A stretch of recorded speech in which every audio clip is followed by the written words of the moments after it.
This evening we will be reading from the complete works of Swami Abhedananda, his essay on Ralph Waldo Emerson's poem Brahma, which was delivered in New York on April 4th, 1921. You'll find that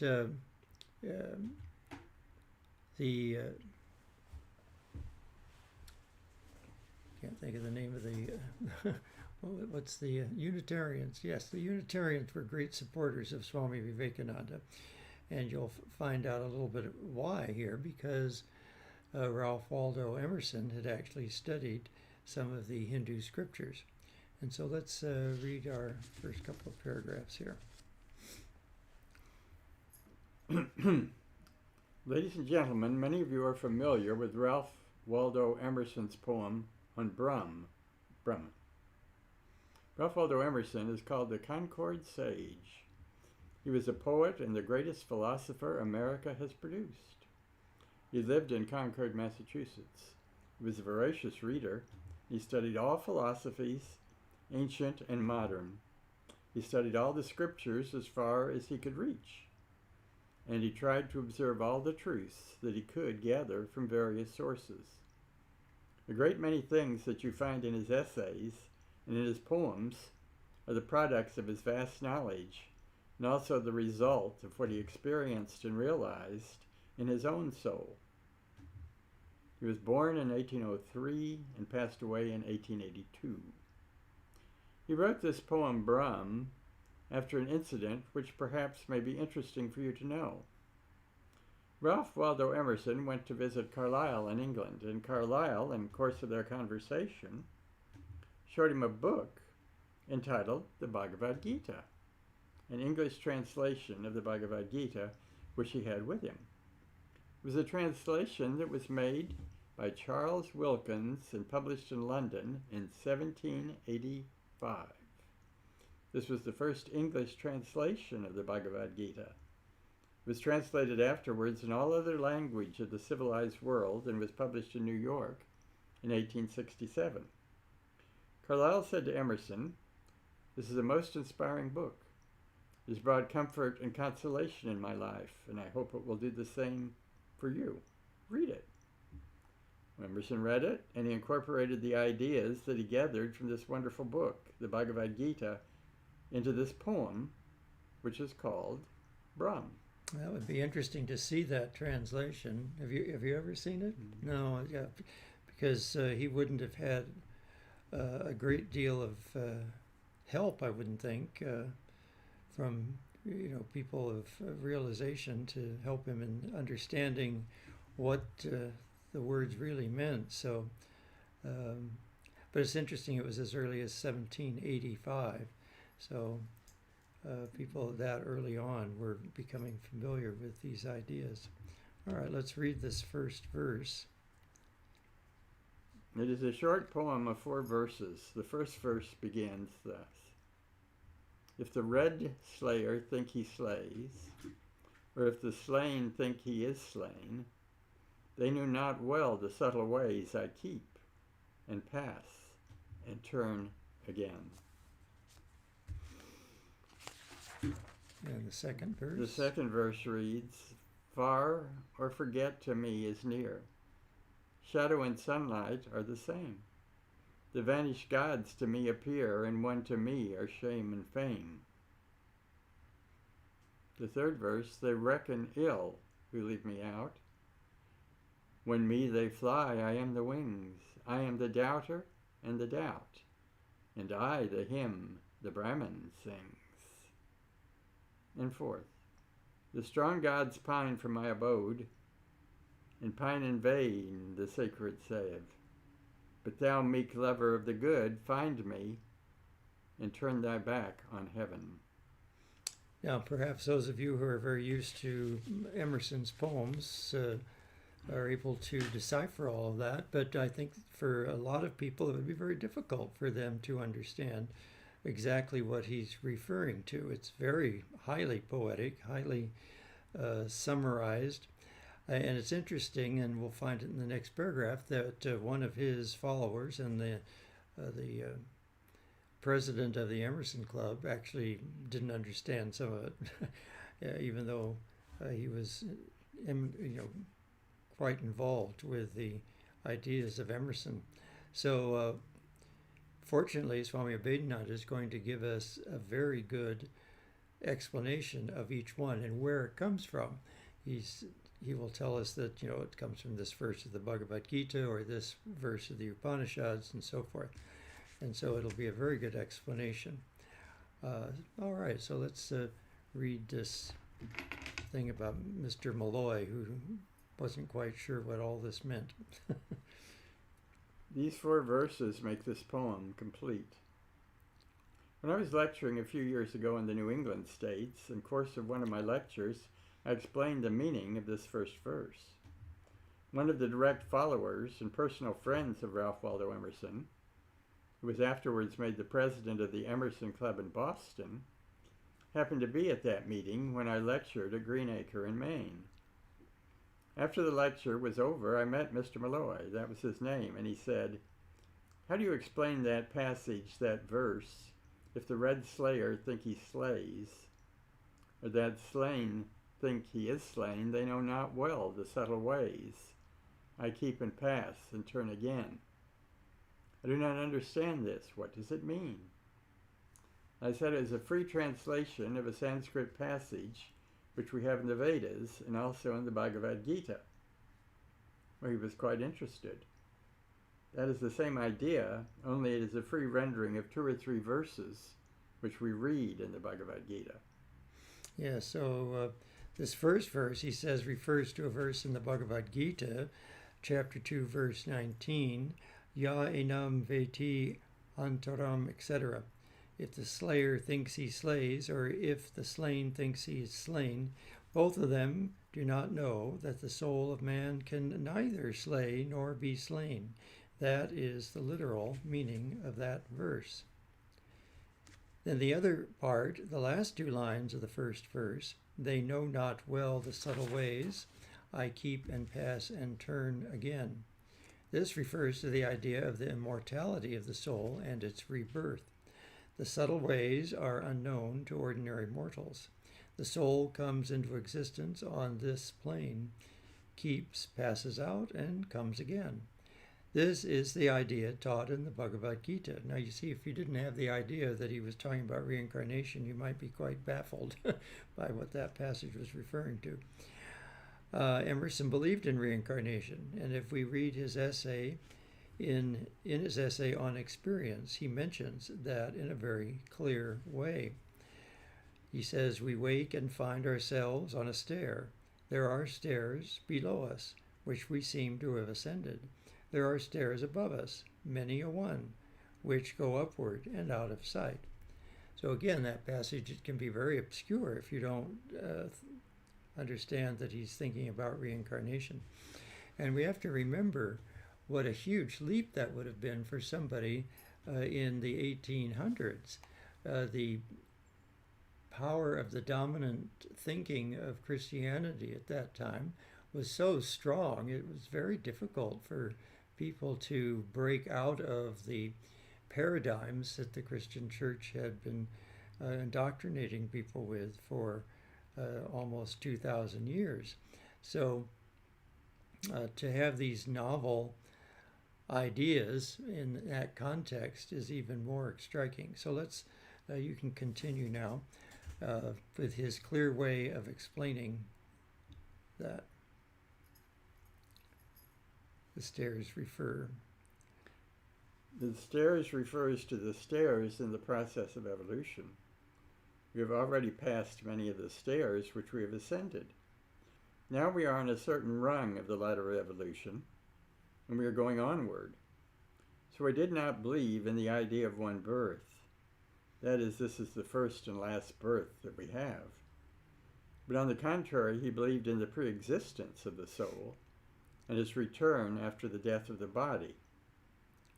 In the Bhagavad Gita, we read in the 2nd chapter, in the sloka 22, as we throw away our old worn-out garments and put on new ones, so the individual souls, after throwing out the garment of the gross physical body, puts on another to satisfy its desires to gain further experiences.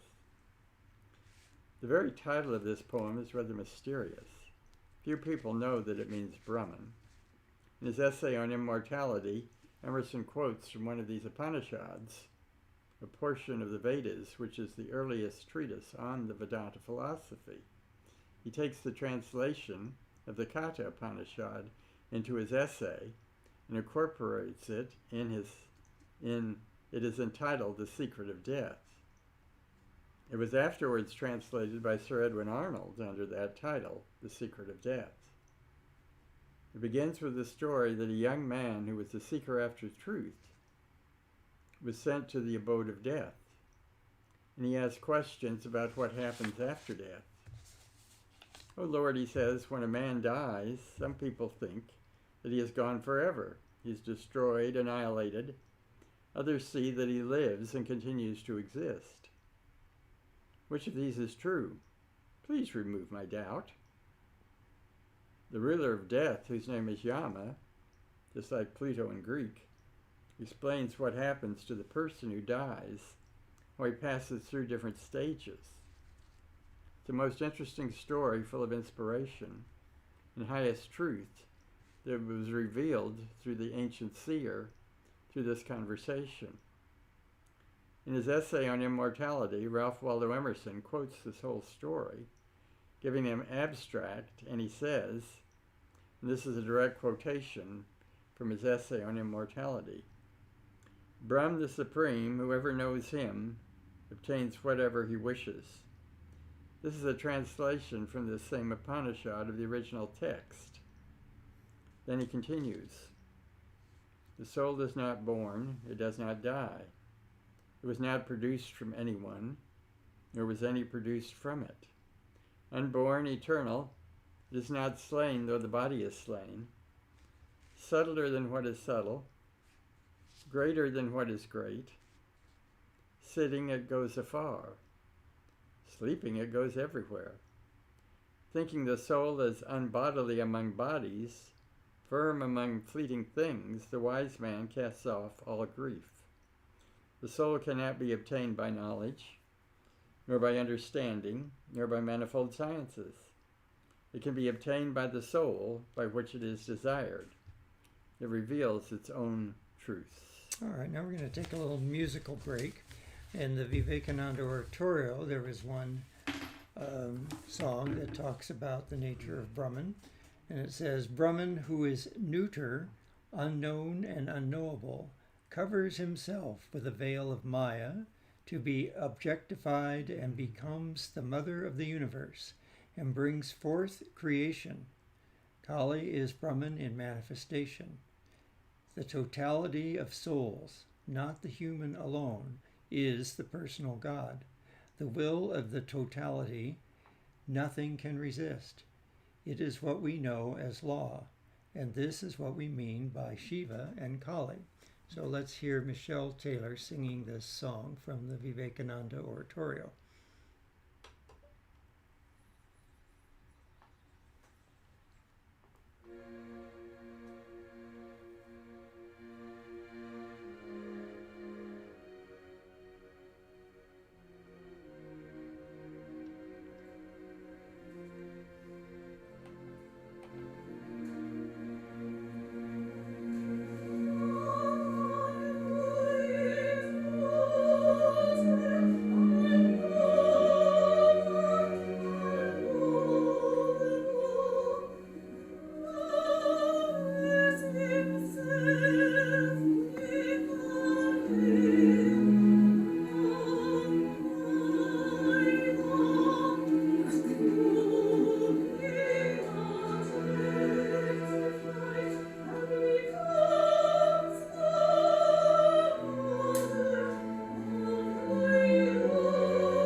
right, so that's our first musical interlude for the evening. So now he's going to go on and tell us what this idea of Brahman is. That Brahman is the absolute, the eternal reality, unchangeable, infinite spirit, immovable. It is the source of all. In the Bhagavad Gita, we find that description in the 13th chapter about Brahman, verses 12 to 15. I will read to you so that you will understand what it means. So before Atma reads that, I'll just mention again that John Dobson often emphasized that there were two ways of describing Brahman, which of course is beyond words, so you're in trouble right away. But he says the best way is to do it with negative terms. So you say what it isn't. You say it's not finite, it's infinite, it's not divided, it's undivided, it's not changing, it's unchanging. So those are three negative terms that tell you what Brahman is not. It's not divided, changing, and finite. And then the positive way of saying it, the closest positive way, is to say it's the nature of existence, consciousness, and bliss. So those are the ways that we have of understanding this concept of Brahman, which is really beyond the normal comprehension. Only those that have really experienced it in samadhi know what Brahman is, and then they can't put it into words. All right, so let's read the Bhagavad Gita, verse 12 to 15. I shall describe that which has to be known, knowing which one attains to immortality. The beginningless supreme Brahm. It is called neither being nor non-being, with hands and feet everywhere, with eyes and heads and mouths everywhere, with ears everywhere in the universe that exists, pervading all, shining by the functions of all the senses, yet without the senses, absolute, yet sustaining all, devoid of gunas, yet their experiencer, without and within all beings, the unmoving and also the moving, because subtle. It is incomprehensible, and it is far and near. That far and near he gives here in the second verse. Far or forget to me is near. Shadow and sunlight are the same. Yeah, so those were Emerson's words in his poem that relate to those chapters in the Bhagavad Gita. So you can see that there's a resemblance, but if you didn't know the original or didn't know the ideas, they might be a bit inscrutable. All right, so let's continue. Here you find another idea. Shadow and sunlight are the same. He gets from the Kathopanishad, or the secret of death. In the cave of the hearts of men, there are two dwellings in the ether, or space of the heart. The one is the self-effulgent sun. The other is its reflection, its shadow, its image. But they are both one and the same. Again in chapter 7 of the Bhagavad Gita, verse 8, we find that the infinite Brahman is in the moon and in the sun.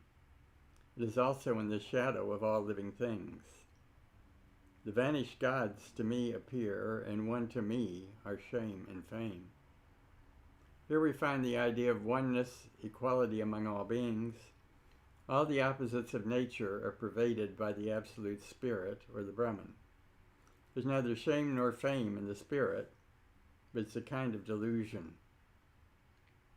In chapter 12, verse 19 of the Bhagavad Gita, we read, He who is the same in censure or in praise, and he who is satisfied under all conditions, is the beloved of the Father. So shame and fame we must not consider as affecting our spiritual nature. The spirit is beyond and above all the conditions of the mind and body. They reckon ill who leave me out. When me they fly, I am the wings. If anyone tries to do any work without giving credit to the real doer, but tries to get the credit for himself or for herself, leaving the Brahman out, he or she is running away from the Brahman. But in the act of running away from the Brahman, the wings are the Brahman. That is, the motion itself is the Brahman. You cannot get away from it. The moment you try to get away from the truth, you are using the power of Brahman. It is not your power. When you do a thing, think that you are the doer, and think you ought to receive the benefit of it, you are deluded, self-deluded. You've not done anything, but who are you? You are part of Brahman, clothed with the subtle instrument of mind and intellect, and with the gross instrument of the physical body. The very power that moves your body is not yours. It is the power of Brahman. The very power that makes you think is not yours. Therefore it is said in the Bhagavad Gita that it is only those who are self-deluded and ignorant who consider themselves as doers. It is the power of Brahman that is moving the universe. Those who do not see that power, those who do not understand the source, become egotistic and consider themselves as great and wonderful. But those who understand the truth regard that they are like instruments through which the divine will is flowing and manifesting its work. All right, this paragraph goes on forever, and I wanted to take another musical break here. We're going to listen to another selection. And I'll read you these words as well. This has to do with the idea that the soul is beyond pain and pleasure and dualities and so forth, and that expresses some of those same ideas. So it's called The Soul is the Witness, and it's sung by Rebecca Rasmussen. The soul has neither pain nor pleasure. It is the witness of everything, the eternal witness of all work, but it takes no fruits from any work.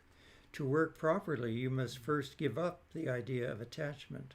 Hold yourself as the witness and go on working. Everything is evanescent and changeful.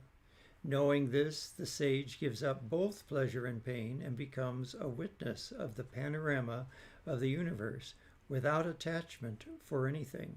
He sees the world as a picture, knowing that nothing affects him. Then he enjoys its beauty.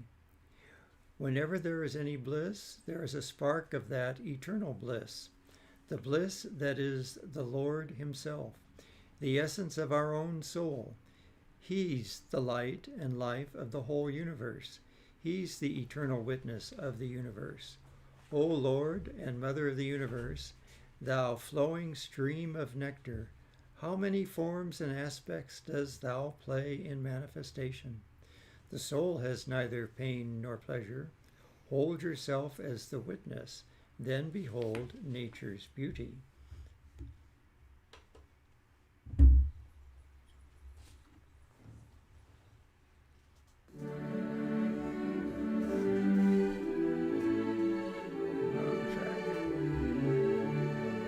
That's not the right track. Oh, should be. Well, let's try this one.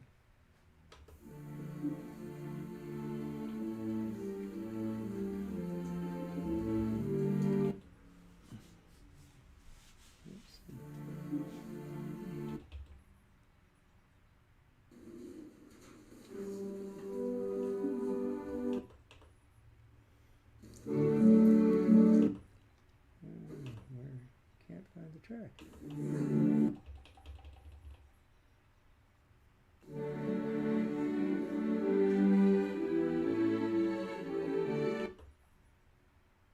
Sorry about this.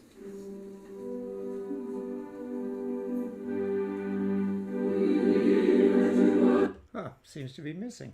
All right, well, we'll skip that one. You got the words anyway. Sorry about that. Those two tracks seem to be missing from the disc. That's not good. All right, well, all right, so he's going to get this, read a little bit from the 18th chapter about how the infinite Brahman dwells in all hearts, and human beings are moving about like a potter's wheel propelled from within by the power of Brahman. There we get a beautiful idea that we are absolutely an instrument. We have no will of our own as separated from the will of the infinite Brahman or the universal will. All right, so why don't you continue to read? Then he says, I am the doubter and the doubt. Here you will notice that the subject and the object and their relation are one and the same. That is, the same Brahman appears as the subject, and appears as the object, and appears as the relation. The knower, the thing or object known, and knowledge are one in the absolute. In the absolute, what you're experiencing now does not exist in that way, but they all become one. The lover, the beloved, and love itself all merge into oneness. You cannot grasp that idea now, but you realize that there's only one being which appears as subject and object. Brahman is like the universal being, and that being may be regarded as the magnet. The whole universe may be regarded as a magnet. Its one end is positive, or the mind, or the subject. The other end is the negative, the object or matter. But the central point where this positive and negative meet is neither positive nor negative, but neutral. That is the absolute. When the absolute manifests itself through the relations, or relativity of time and space, it appears as subject, as mind and matter, as lover and the beloved. But in reality, they are all one. This idea Emerson grasps very clearly, because he expressed that beautifully in his essay on the Oversoul. By the way, I shall explain the meaning of the word Oversoul. The Oversoul is the translation of the Sanskrit word Paramatman. Para means over, and Atman soul. In that essay, he says, the act of seeing and the things seen, the seer and the spectacle, the subject and the object are one. That idea he gets from the study of the Bhagavad Gita and from the Upanishads. In the 4th chapter, we read, describing the sacrifice, the fire is Brahman, the act of pouring the oblation is Brahman, the oblation itself is Brahman, the sacrifice is Brahman, the very thought that rests in the mind of the sacrificer is Brahman. He who realizes this goes to Brahman. And of course, that's a different translation than we're used to of our meal hymn. Brahman is the ritual, Brahman is the offering, Brahman is he who offers to the fire of Brahman. If one sees Brahman in every action, one shall find Brahman. I'm going to make one more try. I think it must be that the tracks are out of order, and rather than being later, it might be earlier. So I'm going to try that. Let's see. Let's see if it's here.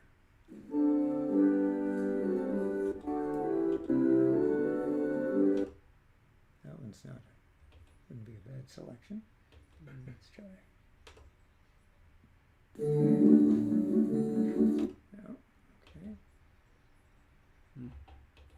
You could just sing it for us. Yeah, right.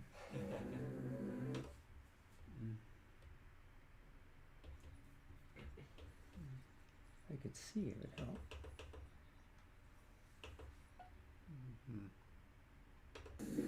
Oh, here we go.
not in the words, but basically the soul is neither pleasure or pain, and be the witness is the way to go beyond it. And this is emphasizing here that Brahman is everything. Brahman is both the action and the doer and the results of the action.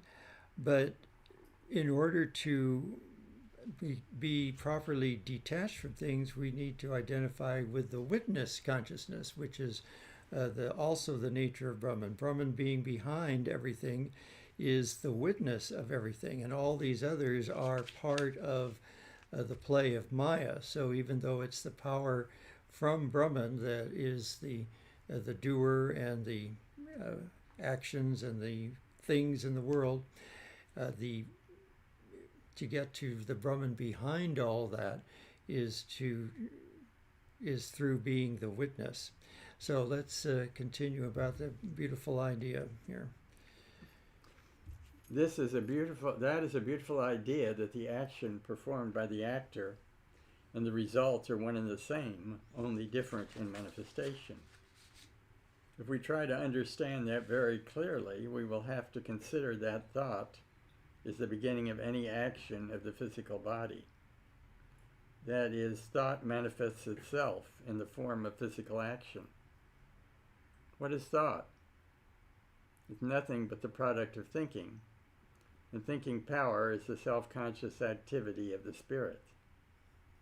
So you see, the self-conscious activity of the spirit appears as thought and appears as external forms, and then we give names to all the objects of the world. You have an idea by reading Genesis that they were created by God, who created everything out of nothing. But he did not create everything out of nothing, but from his own mind. If you try to understand the mythical story given in Genesis, you ought to study the Vedanta philosophy, and you will learn something. The very thought of light that appeared in the cosmic mind produced light. Now the form of this table is the projection of the thought form which arose in the carpenter's mind. The carpenter created this form, or projected this form out of it, and by manipulating the material wood, he got that form, just as an artist paints on a piece of canvas and creates the form or projects his thoughts upon the canvas. In the same way, the creator, the firstborn Lord, who is the first manifestation of the Brahman, projects out of his cosmic mind all the sun, moon, and stars, all the planets in the planetary system. So we are nothing but the results of thought forms that arise in the cosmic mind. There's the pattern of a horse, the pattern of a cow, of a camel, of a tree, and the pattern of a perfect man in the cosmic mind in the form of ideas. There comes the Platonic idea, the eternal idea. There comes also the Logos here. The fourth gospel begins with that Logos, that in the beginning was the Word was with God, and the Word was God. That Word was the outward expression of thought. Thought manifested in Word. Before the manifested Word came into existence, there was the unmanifested Word, or the thought, and that thought was determined in the cosmic mind. Therefore, when we study this Emerson's poem, if we do not study carefully, we would not be able to understand what he meant by it. It is the deepest philosophy, the highest truth that any being can think of, can conceive of. I am the doubter and the doubt. Yes, and that is the advantage of studying many scriptures and many different philosophies, because sometimes the way one words it just isn't very clear for you. It might be clear, it was probably clear for them, obviously, but it's not necessarily clear for every reader in every country and every place. And of course, translations and time periods passing by all have their toll on how we can understand things. So these are all important to remember. And this idea of creating something out of nothing. If you think of Brahman as the infinite, undivided, and unchanging, that seems a long way from nothing. Yeah. if it's infinite, it's not nothing, it's everything. But Yeah. not a nothing, but Yes. Yes. Right. A no thing. There's no particular thing, and then we, through the power of Maya, have projected all of these names and forms, and that's another very common idea, that the names and forms are what give Maya its substance. And that's another common idea, that either God named things or some first man and woman named things or something. If you read various mythologies in different continents, you'll get some of these ideas again and again. So, and this idea of a cosmic mind, that I think in Egypt, the creator God thought to create the world, and that there are several other mythologies like that. So these are common ideas. And of course, then you get a particular philosophy that takes one concept and kind of makes it their kingpin, like the Platonic idea of forms, the eternal forms that are kind of out there in the universe. And of course, numbers are one of the big ones for the Pythagoreans. Yeah, the world of ideas. And for the Pythagoreans, it was the world of numbers. Numbers were the ultimate forms of the universe and so forth. So we get a lot of these concepts over and over again. Oh, we're just about out of time. Let's see.